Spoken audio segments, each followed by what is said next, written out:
Hi everyone, thank you so much for joining us today. I'm Nabeela and I'm really pleased to be part of this event, bringing together people from the forefront of this resistance to the Tories. And on this National Day of Action, we're pleased to say that thousands have registered their interest for this event and the Rise Festival, and thousands more will be joining us on social media. This event is hosted by Organise, an online festival of left ideas, and is a vital discussion on the left and the Labour movement's next steps as we see more and more people taking action. We are here today to send a clear message that we stand shoulder to shoulder with all the unions taking action to that end, including the NEU, PCS, UCU and ASLEF, who have all taken action today. On the left, it is vital at this time that we must be at the heart of organising and amplifying the voices of all the different strands of progressive anti-Tory resistance. The Tories have shown us time and time again they are the party of the rich for the rich. They're restructuring the economy in the interest of the super rich, all whilst attacking our right to resist.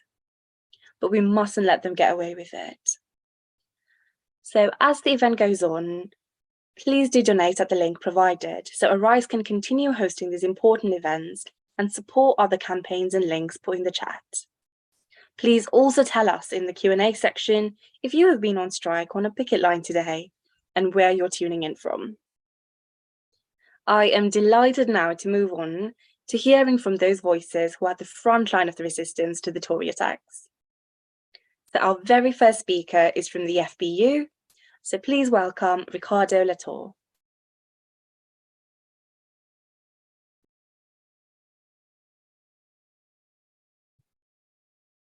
Good evening, everyone. Look, thanks for having me tonight and letting me be a part of what is such an important event at such an important time in our class's history. And let me start by saying that absolute solidarity from the Fire Brigade Union to every single worker who stood up, took a stand today and was out on strike, and to every single worker who's been on strike and every single worker who's due to go on strike, because we demonstrated something today. We demonstrated. The first thing that jumped out at me, and I'll apologise because there's people before me who have said this much more eloquently, but the first thing that jumped out at me when I was seeing the images of the marches and the raids and the picket line, just the amount of workers organising today, was that there is not a lot of shit that happens without the kind permission of the working class. And today we demonstrated that. What a demonstration of the power that we can harness when we organise in our workplaces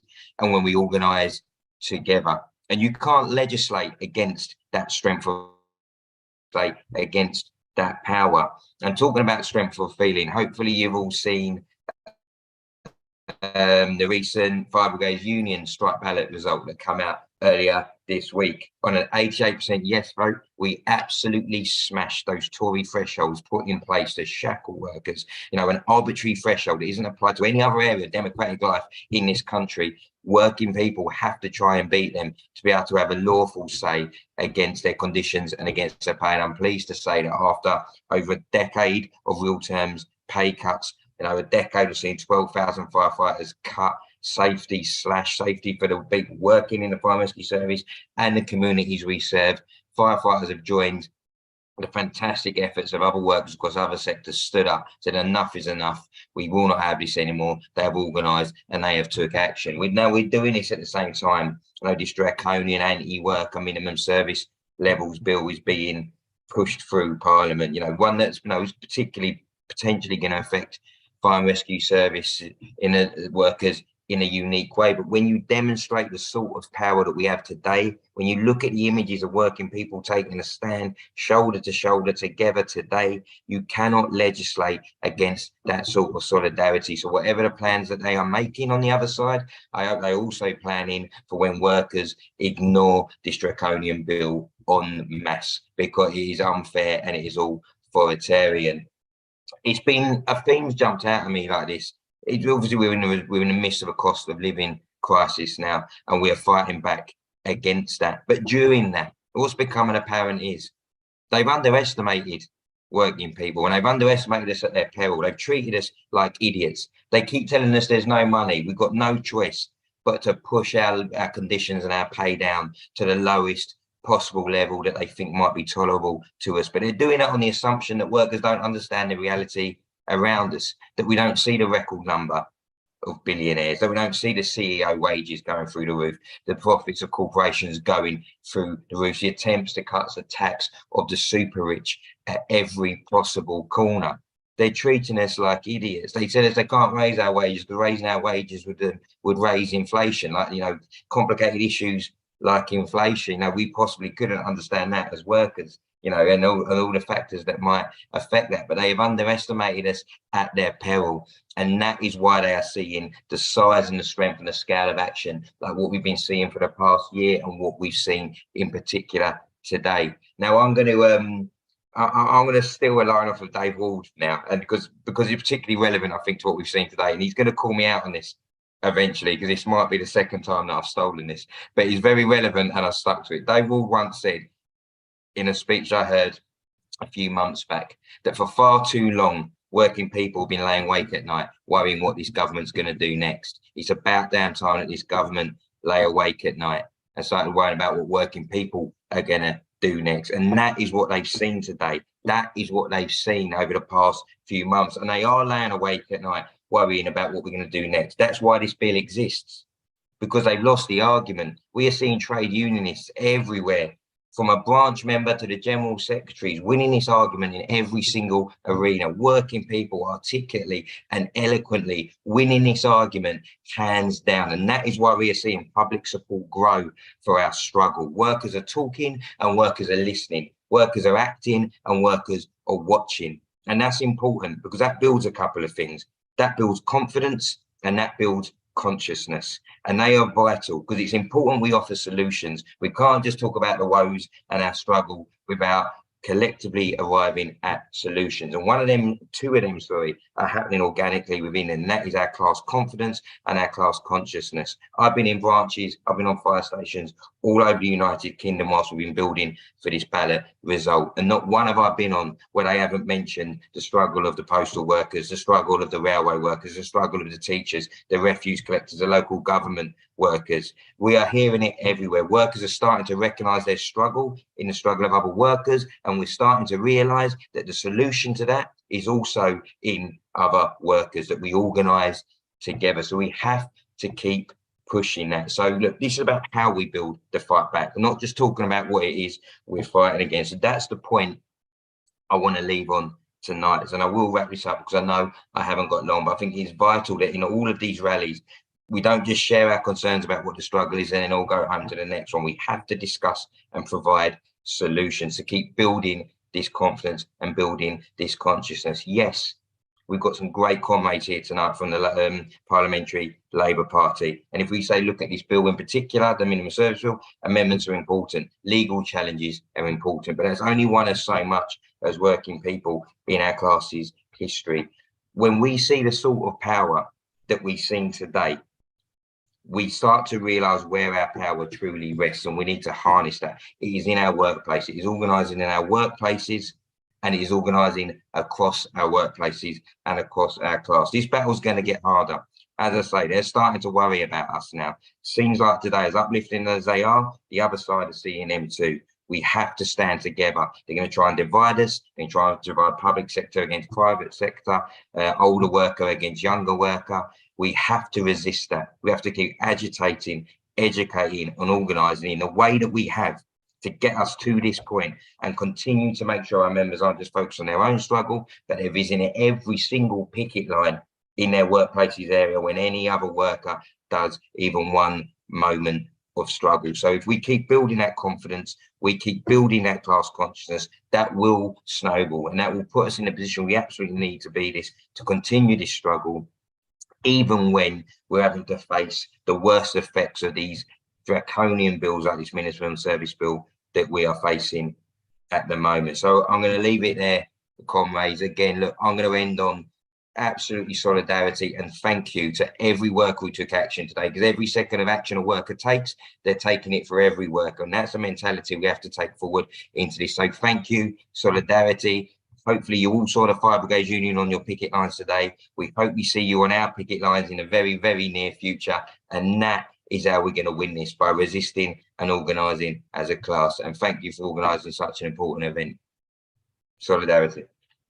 Thank you so much, Riccardo. And the Fire Brigade Union certainly were out on the picket line in Sheffield in incredible numbers. It was great to see. Our next speaker is from GMB Southern Region and People's Assembly, Helen O'Connor. Thank you very much, Nabeela, and thank you for inviting me to speak. As Nabeela said, I'm a GMB union organiser in the NHS. I worked as a nurse also in the NHS for 28 years, and during that period I saw a lot of changes. The NHS was one of the greatest gains the working class ever made in the post-war period. Harry Leslie Smith, who was an RAF veteran, remembered what life was like before the NHS was founded. He wrote about the hunger, filth, fear and death that was a feature of life for working class people.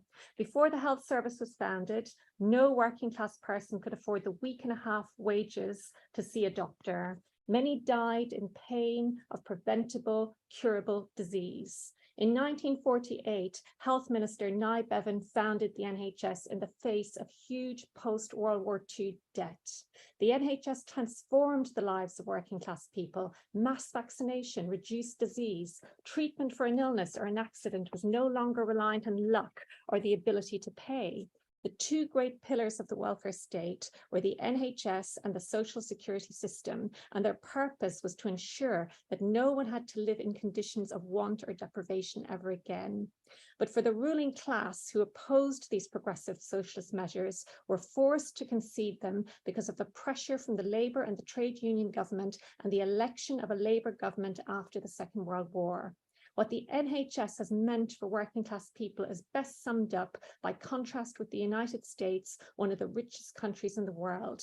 In the USA, there is no NHS. Over there, you need to be able to afford insurance to get health care. Employers control access to health insurance. Roughly 44 million people cannot get access to health care at all.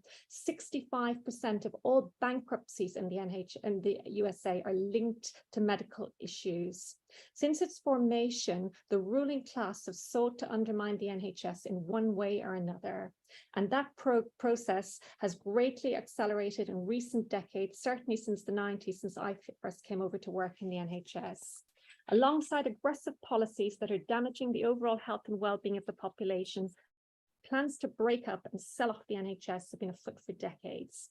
All NHS changes are made in the name of modernisation and progress, but they promise better care, better hospitals, better facilities, better training, a workforce fit for the future. But what you end up actually with is the reverse of all that, because in spite of what the spin says, a cut can never deliver more and better, and privatisation channels money that should be spent on patients to company directors and shareholders.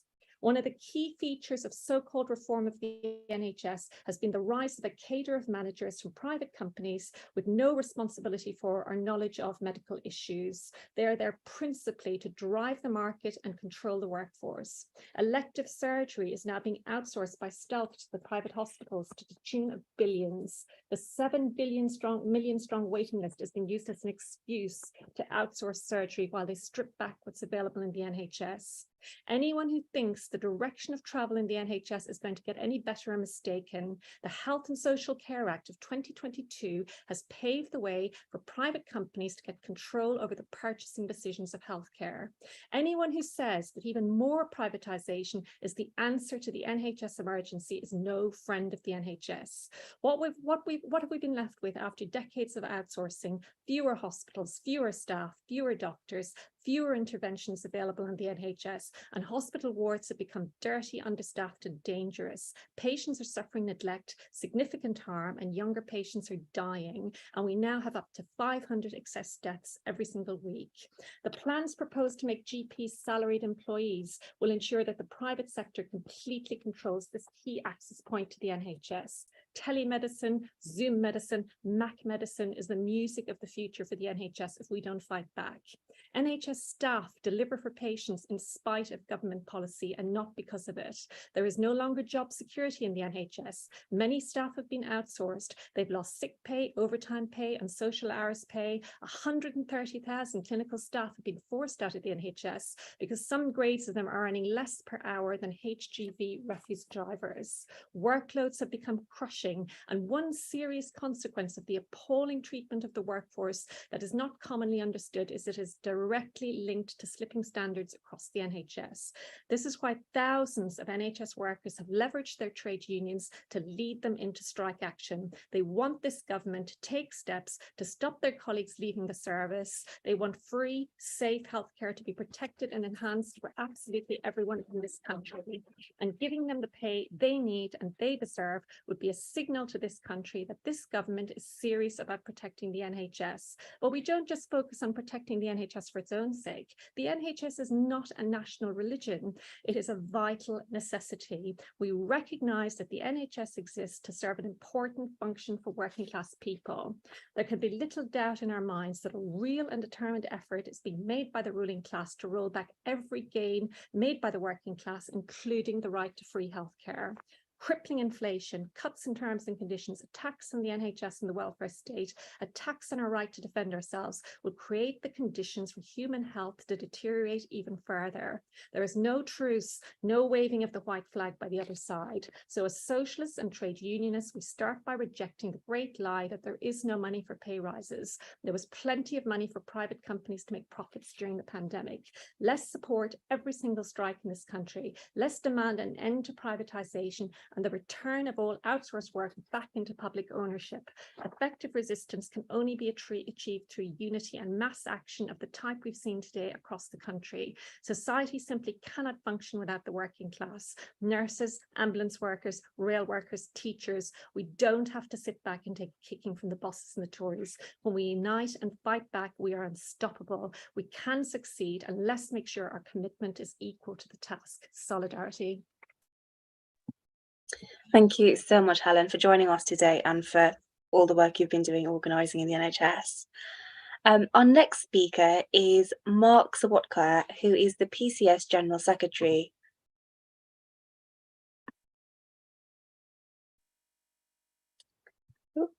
I think just received a message, unfortunately, that Mark is running a little bit late. So we'll move on to Sam Browse from Organise.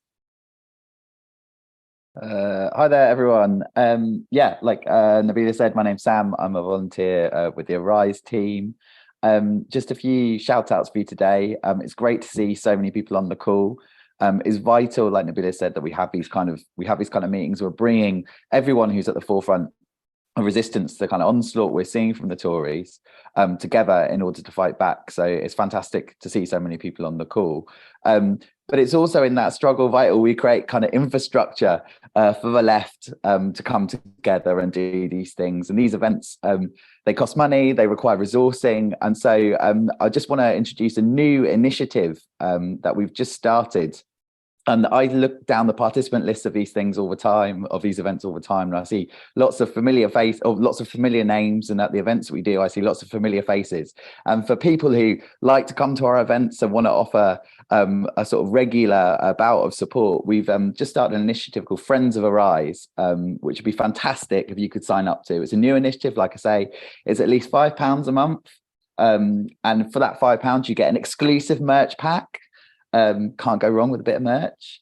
You get entered into a annual prize draw, and you'll also know that you're contributing kind of materially to creating the infrastructure that we need in order to build resistance to the Tories. So that's the first thing. So please become a friend of Organise Festival.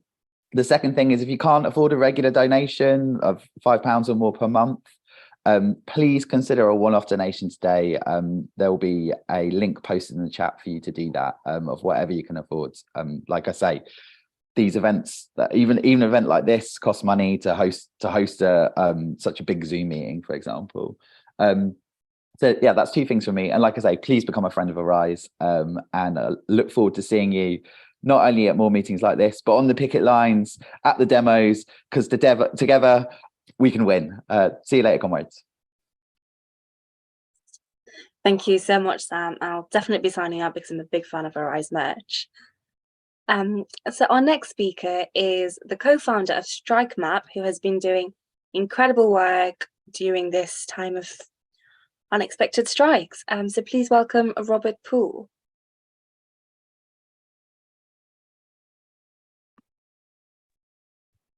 Hi, good evening, comrades. Thanks for having me on today. I've just returned from, like many others, from rallies and picket lines across the country. So we saw today amazing scenes, tens of thousands gathered at these rallies and pickets, standing in solidarity with working men and women who've been denied their basic rights as trade union members for far too long. You know, I stood outside my school this morning before the sunrise to, talk to people and, find out what was going on and to try to persuade people of why we need to stand up for ourselves. And we went to Manchester and we joined other comrades at St. Peter's Square. This is our fight for our lives, and this is a fight for fair wages, for safe working conditions, for a voice on the job. And it's a struggle that's been going on for generations. In fact, where the rally was held today was at the site of, another struggle. It was held at the site of Peterloo, where a previous Tory government decided to massacre the working class who were standing up for their rights on that day. And we must continue their fight today, every worker across the country. We need to stand up, we need to fight until every worker across the country has got dignity and respect that they deserve. Trade unions have been the backbone of the British working class for over a century. They've fought tirelessly to improve the lives of millions of workers, from the coal miners and steel workers of the past to the nurses, the posties, the train drivers, the teachers of today. Without their tireless efforts of trade unions, like many of you on this call, we've not had the 8-hour working day, paid holiday, minimum wage. But despite these successes, the rights of trade union members are under attack once again, as we've heard tonight. Conservative government repeatedly passing legislation to restrict the ability of unions to strike and to organise, and it should be seen as what it is. It's an attempt to silence the voices of the working class.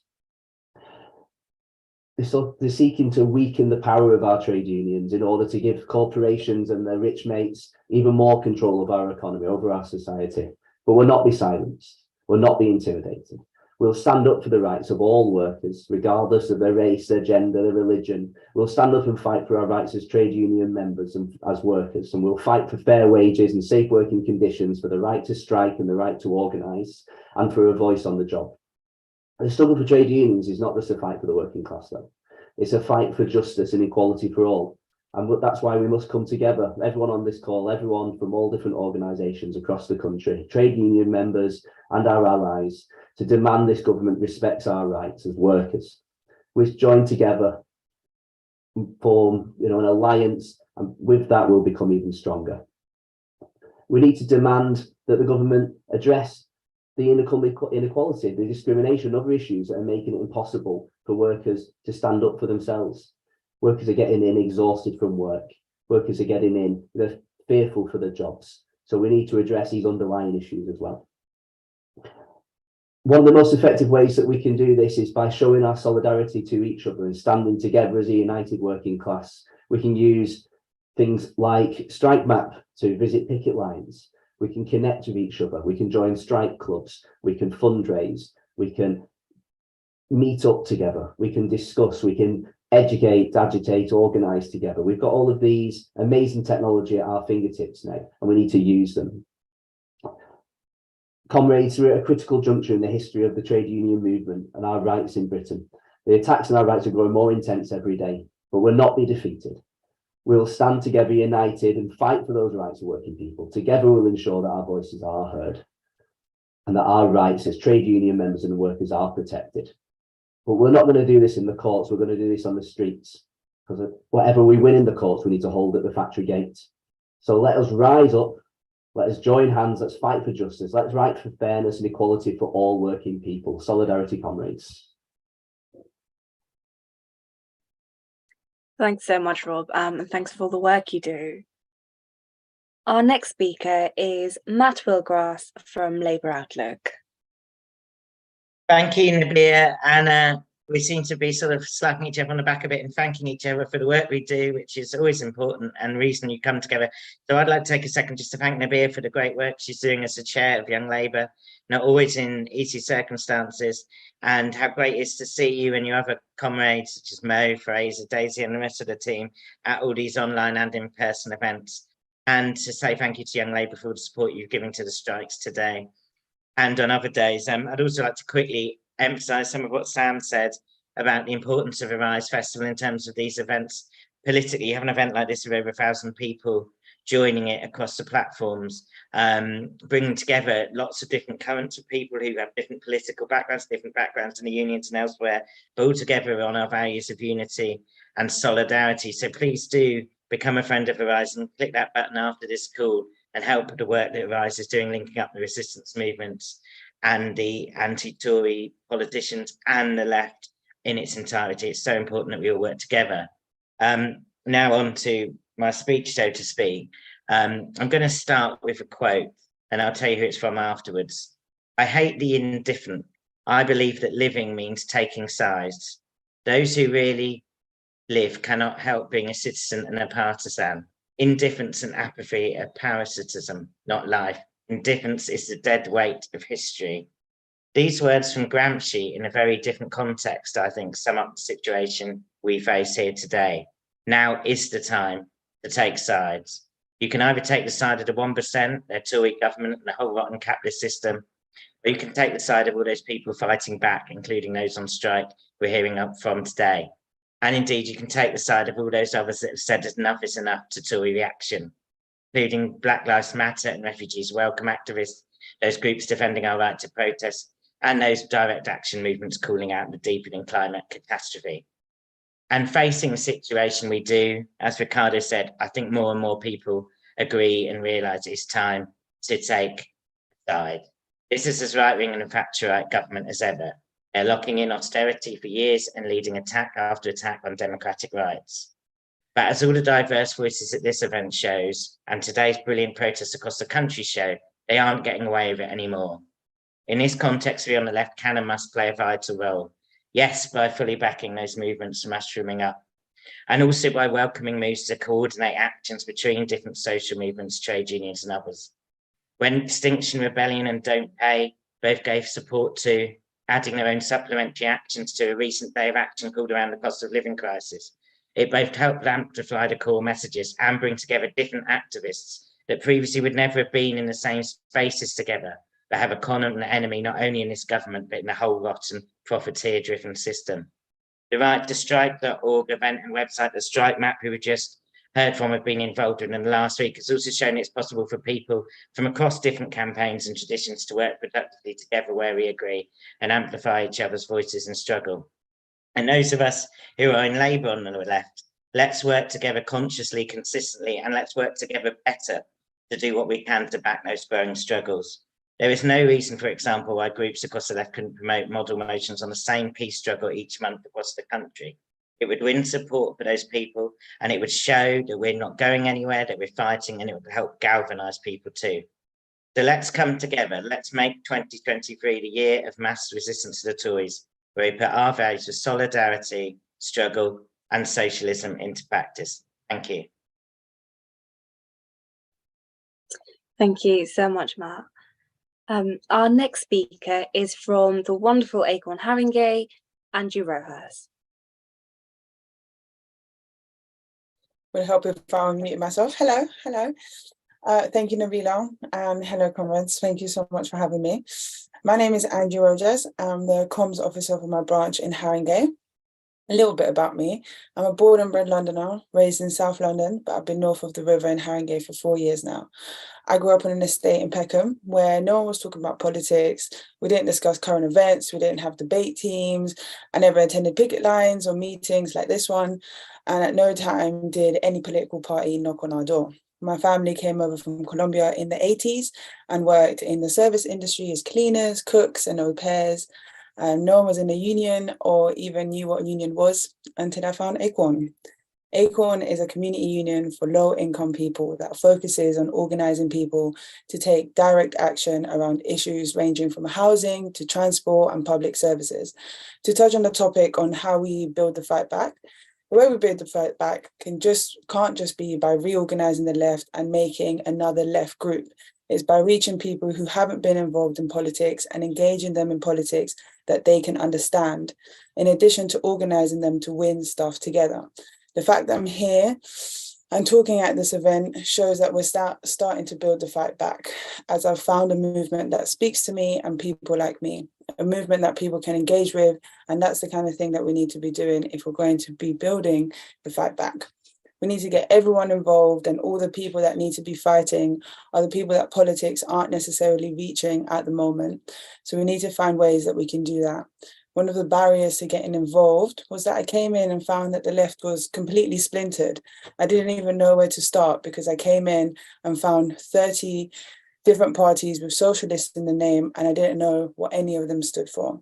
If we want to reach everyone, we need to get a little better at working together and organising around what we have in common and not what divides us. We like to have lots of public meetings discussing the finer points of socialism, but it's really rare that we see people knocking doors and speaking to normal people who carry this country, and those are the people that we need on board. For this reason, I found it really difficult to engage with politics, and to some degree, politics has never really tried to engage with me. I had to make an active effort to go out there and seek out politics, force my way in and fight for my seat at the table, when it should be the opposite. Politics should be coming to you, the average Joe. The number one reason why people don't join a union is because they've never been asked, which is exactly what Acorn does. Acorn is a community-based union of working class people organising for fairer deals for our communities left behind by companies, councils and parliaments. We go out into communities across the country, knocking on doors every single day. We're there, we're visible, we're facing the neighbourhood instead of waiting for people to come to us. Doing real outreach, signing up hundreds of new members a month from face-to-face conversations. People understand their own problems better than we do, and they're usually the best place to lead campaigns on them. However, it's important to stress we're a union. This isn't a charity. We don't fight on behalf of others. We organise ourselves to fight for change together.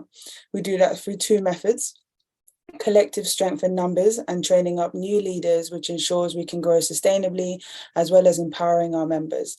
And that's why I think Acorn is so important. It's not just about signing up as many people as possible.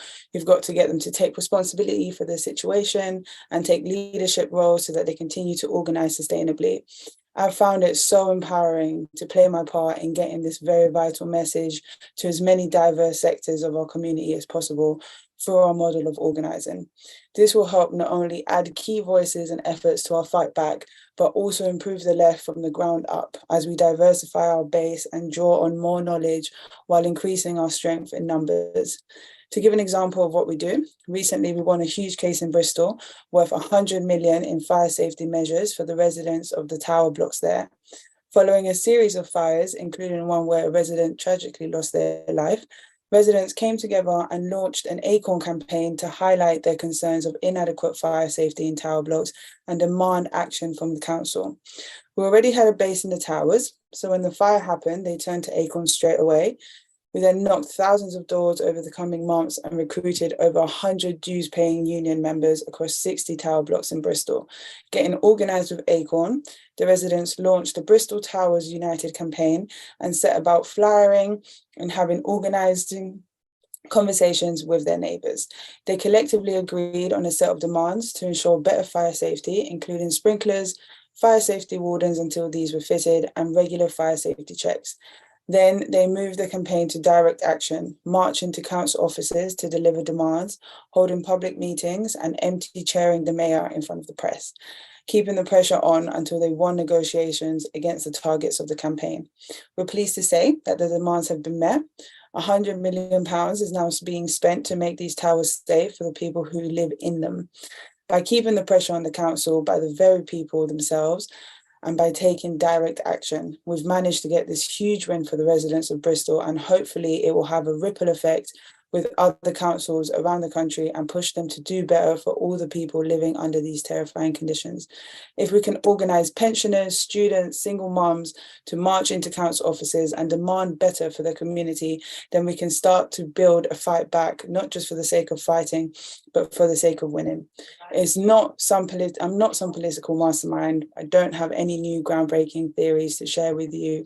But the fact that I'm here at a festival of the left, listen, I mean, if you had told me I was going to be here a year ago, I wouldn't have believed you. But I'm engaged and hungry to find other ways to engage more people like me and others from my background.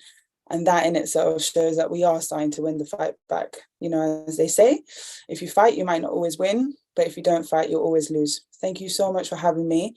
You can find us or contact us across all social media platforms at Acorn_UK. We have Acorn branches all over the country, and it would be really great to get more people involved. Our wins come from the strength in numbers, so we need you all on board. You wouldn't go to work without a union at your back, so don't let landlords and shoddy service providers rip you off outside of work. Your community needs you. Thank you very much. Thanks so much, Angie. And speaking of numbers and the power of numbers, I am incredibly excited to say that we have 1,000 people joining us across all platforms on this call from all across the country. So from Oxford to Cleveland to Clwyd. And we even have international attendees from Spain, Slovakia, and Indonesia. Now, we want to make sure we're reaching even more members, and your support is invaluable in being able to do this. So if you're able to support us, please do donate through the link in the chat. Our next speaker is Logan Williams, who is a regular Arise volunteer, but more importantly today is a striking teacher. Thank you, Nabeela, and hello all. And thank you for inviting me to be part of such a fantastic platform with some really inspiring people across it, from the MPs and the general secretaries, and also our lay activists as well. And I think it's fair to say, comrades, that today we've been part of history. We've been part of the fundamental history of the British Labour movement. We've seen the largest coordinated day of action across our movement for decades, and have seen union after union beat the restrictive thresholds put in place by the Tory 2016 Trade Union Act, as Riccardo mentioned earlier. My union, the National Education Union, saw 90% of our teaching members across England and some and slightly higher in Wales, on a 53% turnout voting for strike actions, which is the largest vote since the legislation was passed. Our vote fundamentally is about a pay offer which failed to amend the decades-long underfunding of the education sector, which has seen teacher pay underfunded by 20% since 2010. This pay offer, in the words of Ofsted, can only be seen to be judged as requires improvement. And we can't go on and discuss this without discussing how we deliver that mammoth victory. It's been due to the efforts of our workplace reps, our local branch officers, and our activists, who have worked fantastically hard, not just for the last 14 weeks, and then 14 months, sorry, in building this since our conference vote last year, but as a product of a turn to our classroom and trying to build our union from the classroom up for the last 10 years. We've done this through phone banking, through mass meetings, and most importantly, through workplace conversations across 24,000 individual workplaces. It's been a hard fight, but we've done it. And these efforts have galvanized and grown our membership by 38,000 at the last official count for our day of action. And let's face it, as I'm sure we've all seen and hopefully taken part in, we've seen these thousands take to the streets. London, by the looks of it, was shut down, and we've seen rallies and pickets from Cornwall to Newcastle and all the way across from the southwest over to Norfolk and to Kent. In my own local area, we've had the largest demonstration a lot of long-standing activists can remember, especially in our teaching union, especially since the 80s. And each of these members have decided to stand up and say enough is enough. They're saying enough is enough to the critical underfunding of our education system, to the point of 90% of British schools will face a real terms cut to their budget next year. We're saying enough is enough to a below inflation pay rise, which will see schools have to stretch their already breaking point budgets by 5% to try and incorporate it. We're saying enough is enough to the underfunding of education, to the point that a third of all teachers who have qualified in the last decade have quit for jobs elsewhere. 1 in 5 quitting after 1 year. We're saying enough is enough to a system where 1 in 8 maths lessons are delivered by a non-trained specialist. It's vital that members across the NAU receive strong solidarity from both the political and industrial wings of the Labour movement. I think it's fair to say we've seen that already today. But we must keep that up, because we must ensure that Westminster commits and actually delivers the fully funded inflation plus pay increase we desperately need to begin to save our schools. As let's face it, comrades, we know there is money out there to ensure our education system is fully funded. Helen's already spoken about those dodgy contracts during COVID to Tory donors. So I ask you to make sure you support our picket lines over our next 3 days of action, and go out into your communities and if you are a parent, offer your support to your teachers if they've taken that day of action. And let's ensure we're standing shoulder to shoulder to demand a new deal for working people. Thank you all. Solidarity. Thank you so much, Logan. Thank you for joining us. If you're on the chat in the Q&A section, please keep telling us what picket or protest you entered today. It's great to have people on the teachers' lines across London. We've had people from Liverpool who are on the PCS line, Oxford out with UCU. We've had ASLEF and GMB members, North Wales NEU, Cambridge Prospect members, and so many more. And it's just incredible to see the shows of solidarity that have taken place all across the country. Our next speaker is from the RMT Young Members Unit. So please help me welcome James Braithwaite. Hello, everybody. As Nabeela said, I'm with the RMT. I'm on the Young Members Advisory Committee. I work as a railway engineer for a train company I won't say, because, you know, I always get a bit funny about all that crap. But what I really want to talk to you about mainly, you know, you've heard all about the dispute, you've heard from Mick, you know, everyone knows what's going on with the dispute. But I want to talk about minimum service. Minimum service is the main issue that is really now barreling down hard upon the union. You know, it keeps a lot of us up at night, a lot of us thinking, what's going to happen? So what is minimum service? Minimum service is essentially us workers being forced on strike days to come into work and do a shift, essentially maintain a minimum service so they're running something there, you know. And, you know, we see this across the world, some places, you know, France famously has minimum service, but Britain's minimum service is much crueler, it's much harsher than what the French system is. The French, what they have is, if you actually don't come in when you're meant to come in on a day where you're striking, what happens is you'll get a small fine and a minor disciplinary action.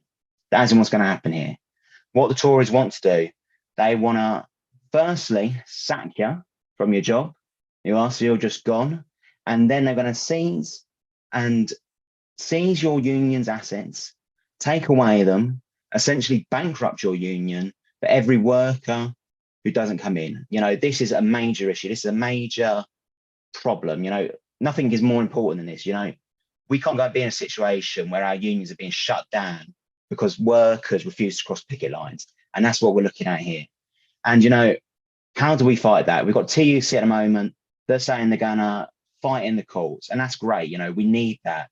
But we can't rely on the bourgeois courts. You know, the courts they're not the answer. We didn't win our rights from the courts. We run our rights because we organise, because we've striked. That's what it's all about. And that's what they're trying to stop. So what we need to do, we need to get organised. We need to make sure that we're doing like we're doing today, that workers are joining together, they're joining hand in hand and striking together. You know, it's one of those ones where when we look at it long term, when we look at the fight for our rights and the fight for the rights for a basic living standards for the NHS, for the welfare state, for the 8-hour day, all that stuff, that came back because unions fought. They fought hard for it. They striked and they were willing to strike. Workers were willing to lose days and days of wages. And, you know, we need to have that spirit. We need to channel it in this strike, in this fight, and make sure that we are defeating the Tories, that we are going out there, we are putting pressure on them, we're making them feel like they have to listen to us, they have to do what we're telling them, you know. Because like Rishi Sunak, you know, this is a zombie government. You know, nobody voted for this. Nobody wanted this. You know, this is no one's government. It serves no one. It's for the rich. That's who it's for. It's not for us. You know, and this is what it's about. They're just grasping at straws. They're grasping for anything. They're trying to blame the workers for the country being utter dog's bollocks. They are. And, you know, if we fight them, we can win, and that is what we've got to keep in mind. You know, we aren't just like going to be meek and take it lying down. We can win this fight. We've got to keep that in our minds when we're going out into our communities, when we're going down to the shop floors and we're talking to our co-workers, when we're talking to family members, to people we see in the street. We're talking about our struggle. We're talking about why we're fighting. We're telling them we can win. We can get this through. We all stand up together. You know, I'm a Labour Party member. You know, seeing Keir Starmer, he doesn't come out and say anything. Where is Labour? Where is the Labour leadership? Nowhere. But we can't worry about that. That isn't a problem for us. We, you know, Labour like to think we got all our rights because of them. We didn't get all our rights because of them. We got all our rights because workers were there fighting for it. Because workers were there holding their feet to the fire, the Labour Party. You know, my union is not affiliated to Labour Party. You know, that might be a good thing, that might be a bad thing, but you know, we still have to be, that gives us the power to hold their feet to the fire more. That means we could got that independence, that we're willing to attack their political lines. We're willing to say, you know what, this is wrong, what you're doing is wrong, you're not serving us, you're not serving working people. And you know, when I am an API member, I do think Keir Starmer, well, one day he's going to be Prime Minister, you know. And what we're going to have to do, we're going to have to keep sure the fight's up with him as well, you know. Labour now, they're not even promising to get rid of any of these laws properly, you know. They're not really, like, it's all wishy-washy, you know, what's going to actually happen. They're not saying what they're going to get rid of the anti-trade union laws, but we need to be there fighting. We need to be there, out there, striking, organising pickets, organising protests, making sure they know that what the working people's movement is demanding is for those laws all to be completely scrapped. We want a completely new deal with it all. And comrades, I just want to end on the guest point about what we can all do. I say to you all, go down to your union branches, make motions, demand your unions cooperate like they have done today. Make sure we're all out there being militants. Make sure we're fighting together and we're all there together. Solidarity, comrades. Thank you very much, James. Our next speaker is a long-standing friend of Organise Festival, John McDonnell MP. Thanks, Nabeela. Thanks for bringing me in and inviting me to speak. I'm really grateful. It's been really interesting listening to all the different speeches so far from across the different campaigns that have taken place. Just to say, it's been extraordinary today. I'm just so proud of people. I started on the picket lines earlier this morning at Heathrow Airport, my constituency, where PCS were mounting picket lines with Border Force officials coming out on strike. I then went on to a local school. I missed out on one picket line in my constituency because I had to get up to the PCS picket line at the Treasury in that Bays, but there was Unite buses were out in West London as well. I was on the picket line last time. Right the way across my constituency, like in every other constituency as well, there were picket lines being formed by workers who were just basically saying, we've had enough. We're not going to take it anymore. We can't live on these wages. We've had 13 years of austerity. That's the economic backdrop to all of this. But what was interesting in virtually every discussion I had on the picket line, whether it was the PCS members or whether it was Unison in one of the schools or whether it was NEU, the education unions, all of them were saying it's about wages. Of course it is, because of the cost of living crisis, 13 years of austerity, our wages effectively cut over that period of time because of the way in which our wages were frozen, then inflation have eroded them. But in every discussion, and it included the discussion with some of the firefighters I met on the picket lines as well, people were saying this is about protecting the service we provide as well. Teachers saying to me that, look, wages are so low that we can't retain staff. We're losing people because they cannot live on these wages. In addition to that, people saying we can't deliver the services that we need because of this lack of staffing and the pressures that we're all under. And I say also, I think we have to acknowledge that for a lot of the workers that we're campaigning with and for at the moment, the stress that they're under is causing a mental health crisis that maybe we've not seen in our movement before, because they're under so much pressure. And that comes from wages, also comes from privatization and outsourcing as well. So I was just so proud. And as someone said, the reports that are coming up on the chat are making it absolutely clear. The demonstrations across the country were huge. We most probably haven't seen this scale of trade union organisation since the 1980s under Thatcher. And people are, there's no other word for it really, they're fighting back, which is, I think, just gives me immense pride, but also the determination, and it's inspirational. And you've heard it from the speakers tonight, all of them, Riccardo and Helen, Matt and Sam, obviously, and I want to thank Organise for all that they do in the organisation. Rob from Strike Map. Rob, the people who thought about Strike Map, to be honest, was brilliant, and it's given us such a flow of information, people using it to get out there as well. Angie from Acorn, I found it really moving about how you can engage in politics in a way that actually is bringing more and more people in. And obviously Logan and Jim just coming it straight from the trade union point of view of what's needed. Can I mention one other campaign that's coming up? I met with Equity yesterday, the Actors Union. They're now negotiating with regard to with the producers of the West End theatres, and their members have been hit quite hard on particularly low wages. So they're now negotiating, and it looks as though if they don't get what they want, which is a 17% rise, I'll show you the board that they're doing. That's the struggle they're going for. It's a 17% rise that they're standing up for. Literally, the theatres will come out on strike in the West End. And again, what they're trying to do is just say, look, we can't live on these wages. What we need to do now is basic wages themselves. I think the Tories are in absolute panic about what's going on. They've never met this scale of resistance over at least the last decade and beyond. And I think what they're realizing now that actually the working class movement is actually back on the streets again. And this is class struggle. You can't define it any other way. And that's why they've reached for this new legislation, the minimum service strikes bill. Jim, I think, eloquently described it. This is the biggest threat that we've seen in our history, to be frank. It almost takes us back to the 19th century Combination Acts, which were introduced then to try and prevent the trade unions be established themselves. We need all of us to go back and explain the implications of this act. And I'm sorry if I'm being a bit pedantic, but I just want to go through it very, very clearly. What the act does is it allows the government to designate certain areas of our economy in which they will demand a minimum service be provided. The areas are health, fire and rescue, education, transport, border security, and nuclear waste installations.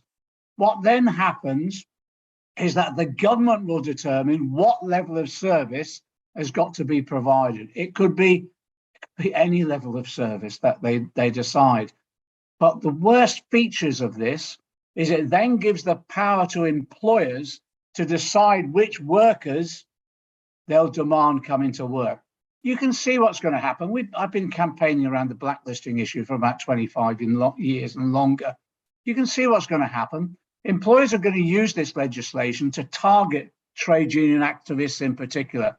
It'll be them that they'll select to come into work to break the strike.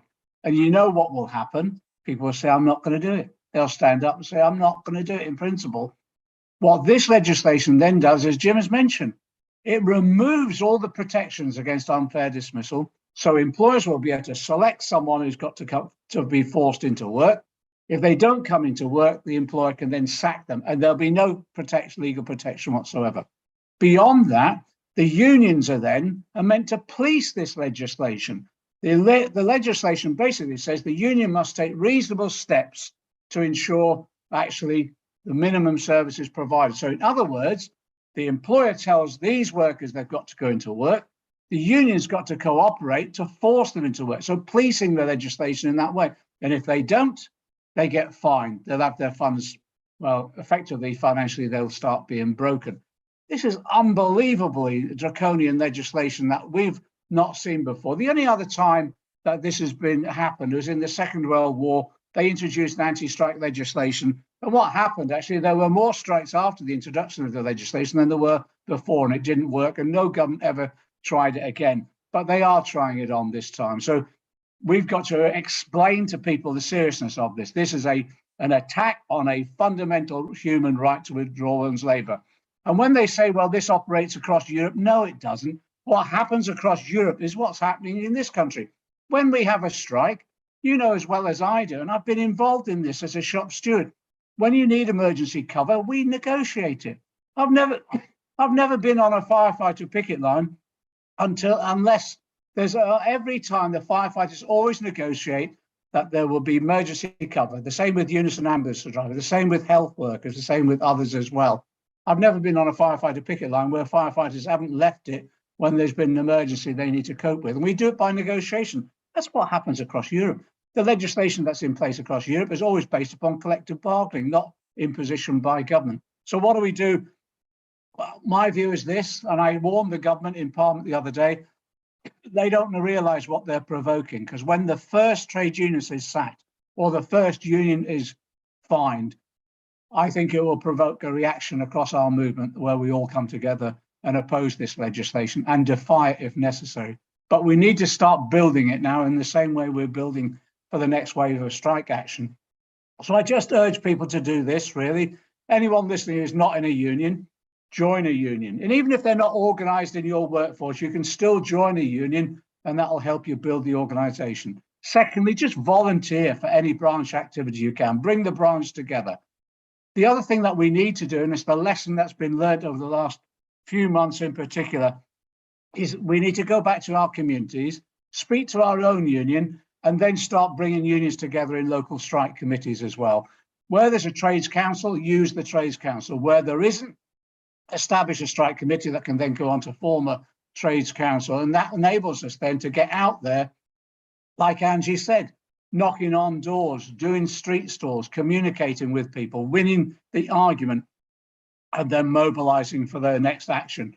And yeah, in particular, using social media to communicate. We've got to maximize the pressure on this government, both to secure the victories we have, service by service for decent pay and the protection and funding of our public services. But also what we've got to do is now build up to defeat this legislation, make it unworkable. Yeah, we'll fight it out in Parliament, but the reality is this legislation will be defeated on the picket lines and on the streets when the first worker is sacked and the first trade union is fined. That's the way we do it. Final point from me, don't ever let them tell you we can't afford decent pay and funding our public services. I know there's a big debate around MMT or taxation or whatever, but just today when someone asked me, the figures on if we wanted to give everyone our public services an inflation-proof pay rise, the government says it'll cost us 28 billion. No, it won't. The realistic figure that others have calculated is about 10 billion. If we just made sure capital gains and dividends were taxed the same as income, so we'd raise 17 billion, and in that way we could fund inflation proofing of our public sector workers and beyond. That's the sort of arguments we need to put. This is about not just about making sure that we protect our wages and protect our public services. It's also about establishing a fair economic system, and that's what we're fighting for. Final point. Actually, in Parliament, we've got unanimity on all the opposition parties now to oppose this minimum service legislation, which is brilliant. I am pleased, actually, we've won the argument in the Labour Party, not just to oppose this legislation, but the commitment to scrap it within the 100 days of the election of a Labour government. We've got to make sure that the Labour Party upholds that and we get rid of this and all anti-trade union legislation from our country in the way in which it's been used to suppress working people. We'll do it. absolute solidarity. Keep mobilising. We're winning, and we're winning as a result of the determination and solidarity shown by working people today. Solidarity. Thank you so much, John, and thank you for those wonderful messages. Our next speaker is from NHS Workers Say No, Holly Turner. Thank you. Thanks so much for having me. And what a day, what an amazing day. And I do want to start by expressing full solidarity from NHS Workers Say No to all the workers that are in dispute and every single person who took or was out on the streets supporting action today and continue to do so. We absolutely stand with you. As I was introduced, my name's Holly. I'm representing a campaign group called NHS Workers Say No, and I'm an NHS nurse myself. I currently work in child and adolescent mental health services, and I have done since about 2012, and I work with children with complex needs from the age of 5. Across our services, currently waiting times are reaching up to about 24 months. This is, I think everyone would agree, it's a disgrace, it's unsafe, and it's catastrophic really for young children and their families who are in crisis. Now, prior to working there, I worked in the London Borough of Hounslow with adults with learning disabilities. And I mention this really because I was essentially, I would say, working in this job in the eye of the storm when the Tory welfare reforms were introduced. And I'd say this was really my first experience of being a clinical practitioner and watching Tory cuts and reform having an impact on people's health outcomes. We saw day centres being closed, social care was decimated, vulnerable adults with severe disabilities became increasingly isolated, and physical and emotional health was really suffering. And I remember particularly absolute horror visiting one man at home. He hadn't had contact with anyone for weeks, and he was laying in bed wearing multiple layers. His power had been cut off because his benefits had been sanctioned, and he was trying to heat his home with one ring of a camping stove.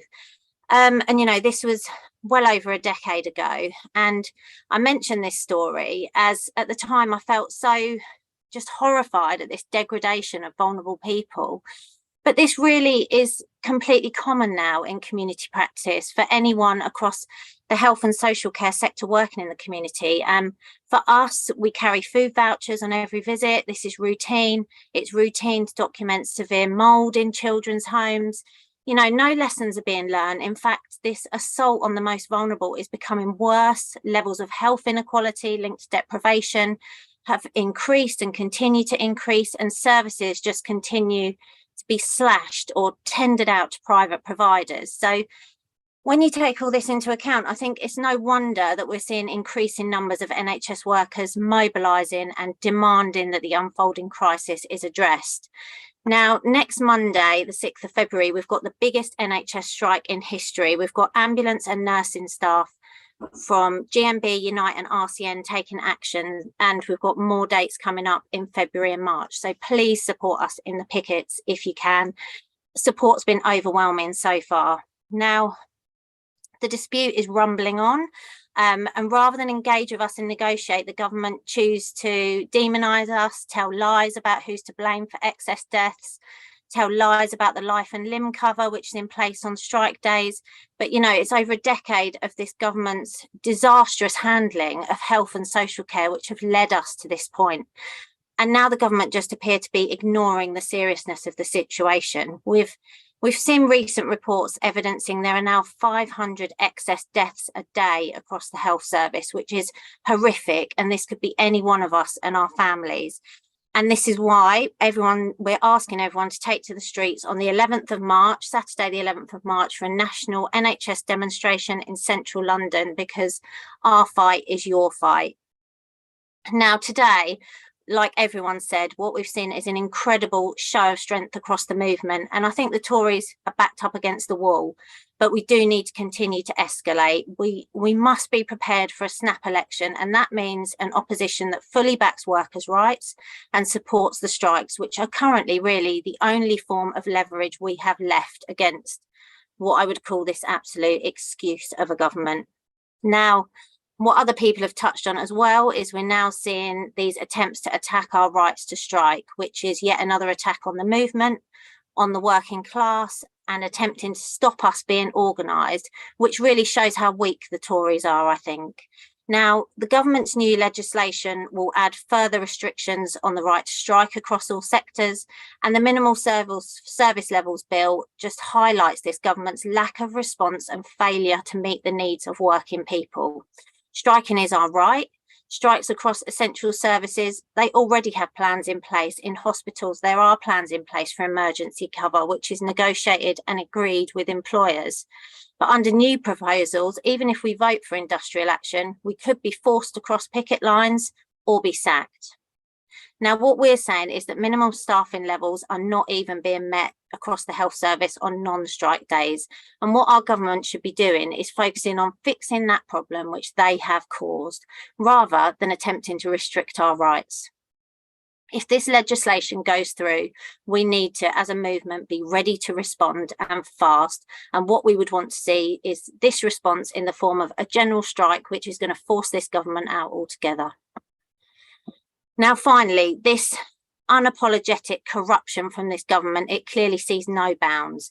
The increase in privatisation of essential services really means they're stealing taxpayers' money to pass to their mates. Their failure to properly tax the rich has left us working people paying for essential services, while the wealthiest continue to make money from our suffering. We refuse to accept this anymore. It's unsustainable and it must end. Now, the fight back has begun, and we know this really is the fight of our lives and the fight of our generation, and we can't slow down or let this government see any weakness across the movement. We need to use every opportunity to organise, engage with our communities, local groups, national movements leading the fight back. As John touched on, join a trade union, and don't just join, become active and just keep building. And continue to support Organise, who hold important events such as this, bringing so many people together. So finally, just please join our pickets starting Monday, the 6th of February. We're also out on Tuesday, the 7th. Join the national demo on the 11th of March if you can, and just keep going, because together we can win. Solidarity. Thanks so much, Holly. Our next speaker is an MP who needs very little introduction. Please welcome Diane Abbott. Can you hear me? Okay. Well, it's been a tremendous day. I don't think I've seen so many workers in dispute out challenging the government before. It's been a tremendous day, both for the solidarity and the numbers and the focus on fighting this government. Now, I should say from the beginning, I'm not even sure that I should be talking to you this evening, because Keir Starmer doesn't want MPs on the picket line. So I assume he doesn't want MPs at meetings supporting workers in struggle. But anyway, I am here to speak to you.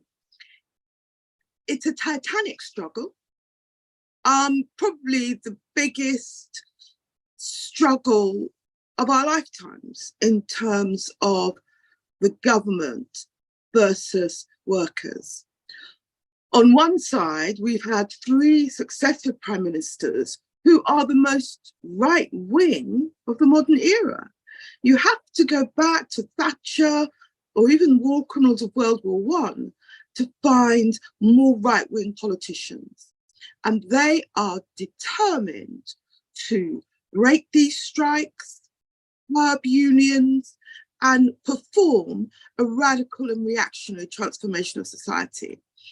And when they say this is about people wanting their wages put up, we need to say no. It's about people trying to cope with the fact that month after month, the value of their wages goes down. It's not about putting salaries up, it's about trying to keep them level to what they have been. I'd also say this, the media likes to talk about these strikes as if they're just about wages. But of course, people are striking in terms of wages and conditions, because there are some sectors where if management had their way, they would replace permanently employed staff with people on 0 hours contract. They want to undermine and destabilise working conditions for workers. They're about wages and conditions. There's about people's access to a pension. And above all, really, it's about the government being prepared to invest in the public sector. So salaries are important, but people are striking for other reasons too. So we have the government on one side, and on the other side, we have organised workers and their allies. Until recently, those workers were called essential workers. But of course, most workers are essential workers. Employers don't pay people for the fun of it. And we found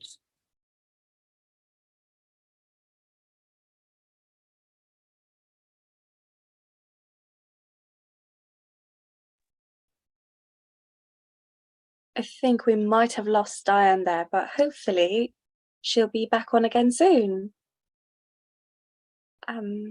Let's just have a look. Well, in the meantime, and hopefully we'll have Diane join us again soon, we just want to say to those of you who are still joining, the thousands who are already tuned in, this event is being hosted by Organise, which is a festival of left ideas, supported by a range of campaigns that have been resisting the Tories.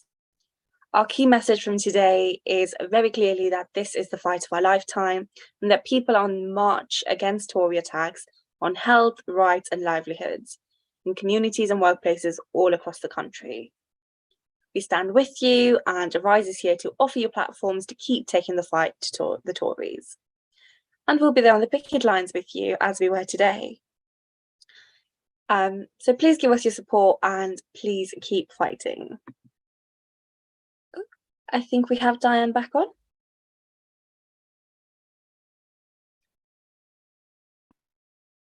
I'm really sorry, there was a kind of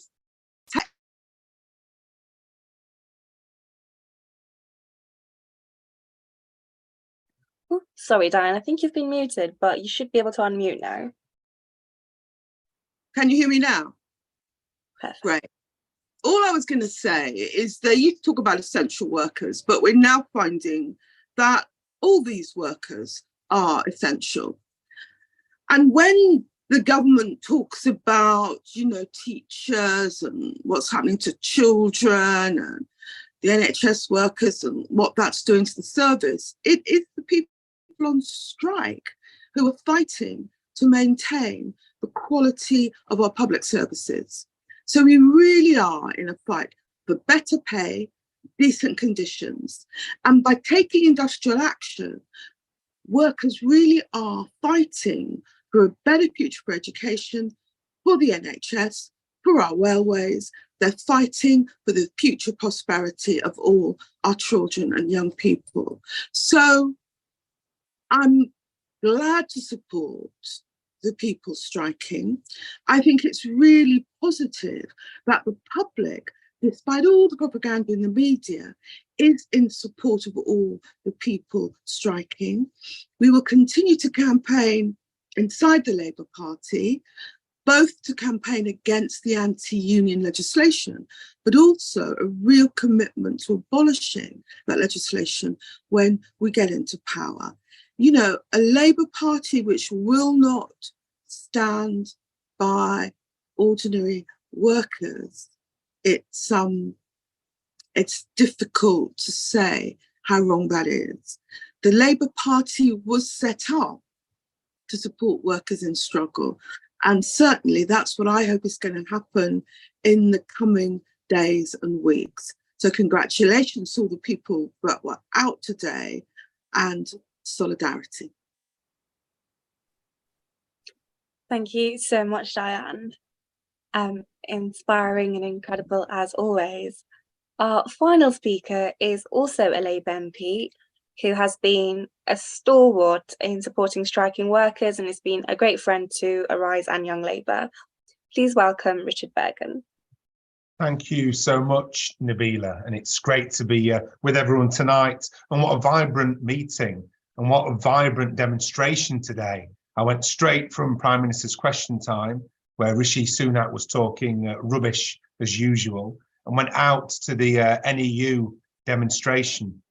Tens of thousands of people there. It was vibrant, it was energetic, it was passionate. It really showed people's determination to fight back. And as well, the picket lines for the PCS that myself and other colleagues visited this morning, the atmosphere was very similar. People are being forced into this strike action, but they're totally determined to do what's necessary to win their disputes and help to fight back against what is the biggest attack on living standards in living memory. And I'm pleased that Organise have organised this online meeting tonight as part of connecting people from different parts of this mass movement against the attack on living standards and against, of course, this attack on the hard-won right to strike. And of course, the Tories anti-strike bill was rammed through the House of Commons this week in just a few hours. It's hard to state just how bad it is. Workers who democratically voted for strike action will be forced to go into work,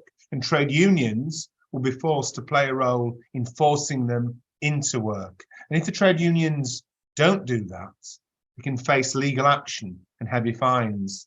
Make no mistake, that requirement fundamentally alters the role of trade unions in our society. It fundamentally alters the role of trade unions in our democracy. It's a fundamental attack on one of our core democratic rights, but it's no one-off. It's part of a deeply disturbing authoritarian drift by a Tory government, desperate to close off any challenges to its reactionary agenda.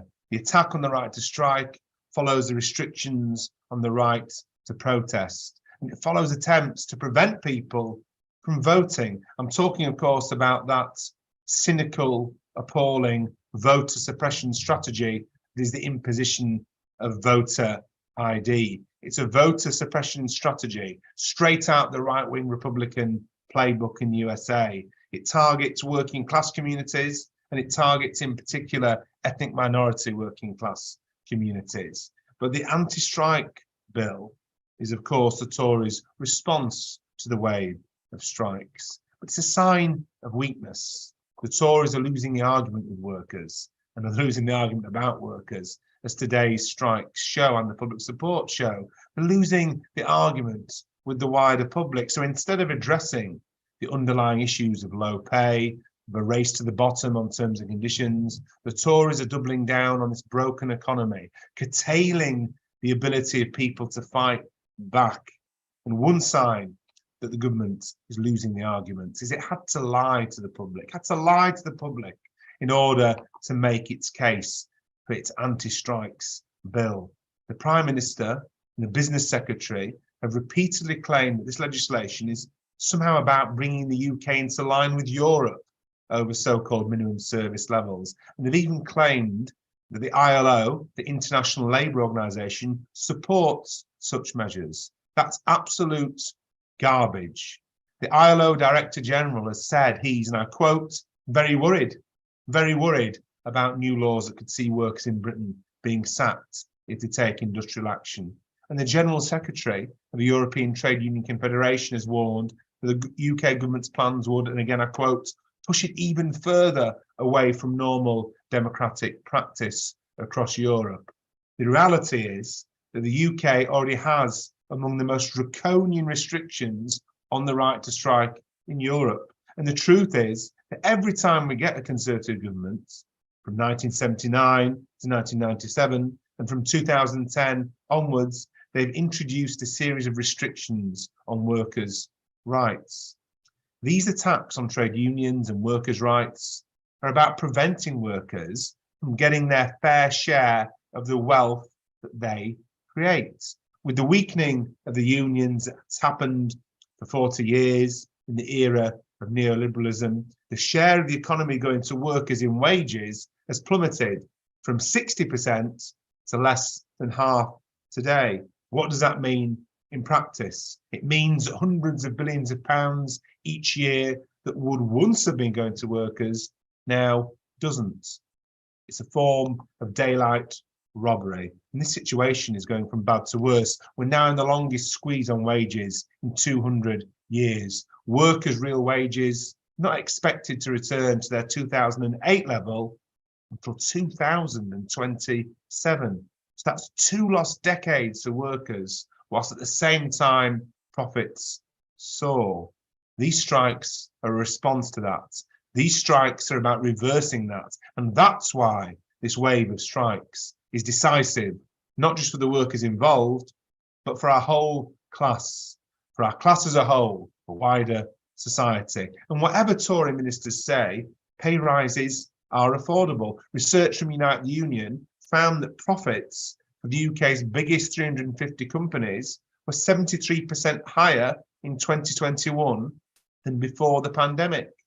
Let's be clear, these soaring corporate profits could fund pay rises, and the 12 billion needed for a public sector pay rise in line with inflation could easily be found. For example, equalising capital gains tax rates, the kind of tax you pay when selling a second home, with income tax rates would raise £17 billion a year, or a wealth tax of 1.5% only on wealth over £5 million would raise £16 billion. That could easily fund it.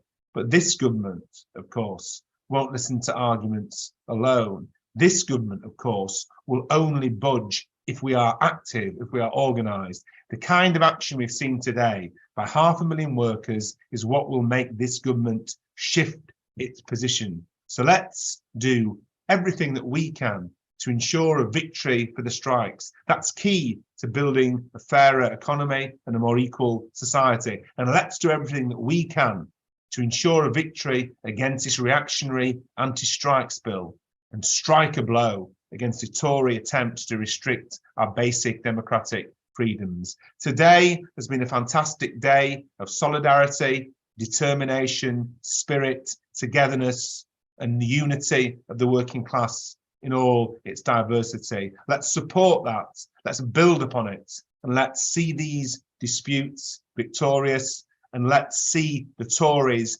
out of power, and let's build a better society. Thanks very much, and well done to Organise for all that you do today and always to bring people together, to organise in solidarity for that better society. Thank you very much. Thank you so much for joining us, Richard, and to everyone at home. You've been an incredible audience, and thank you for engaging with us in the chat as well. This has been such a great call with inspiring speakers from across our movement. So I think our key takeaways were support the striking workers, support the right to strike, and please, if you're able to, support platforms like Organise. I look forward to seeing you all on the picket lines and getting out this Tory government. Solidarity.